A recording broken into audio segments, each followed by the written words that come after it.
Доктор, а правда, что меня будет оперировать студент-практикант? Правда. А если я не выживу? А мы ему двойку поставим.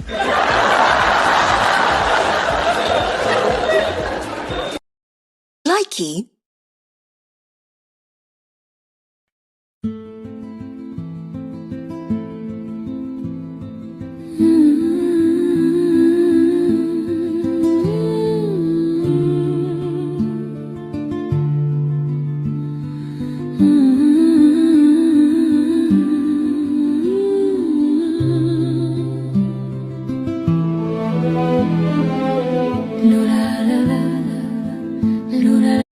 Лучший чай от паразитов – гвоздичный.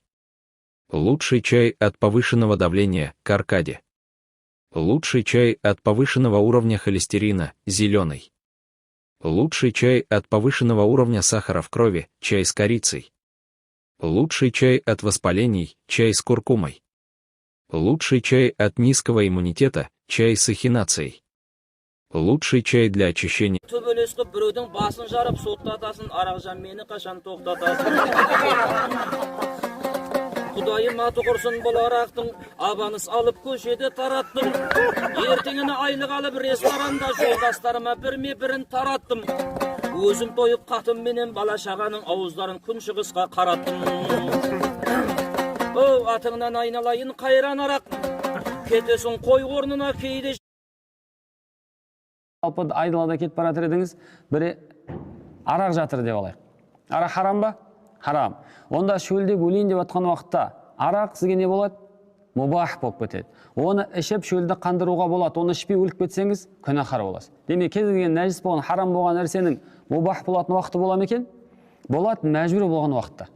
Тап мәжбүр болу деген тек бұлай ғана болмауы мүмкін. Қандай мәжбүр болуы мүмкінсіз? Біреу мәжбүрлеуі мүмкін. Мысалға қазақта айтады, ет етке, сорпа бетке деген сөз бар, осы сөздің мағынасын, түпкі тамырын білетіндеріңіз бар ма ішіңізде?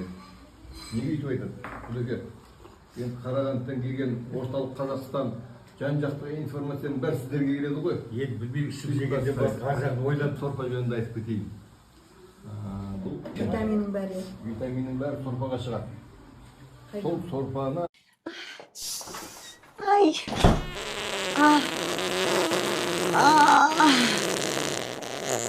Ay, daming kushingin ka.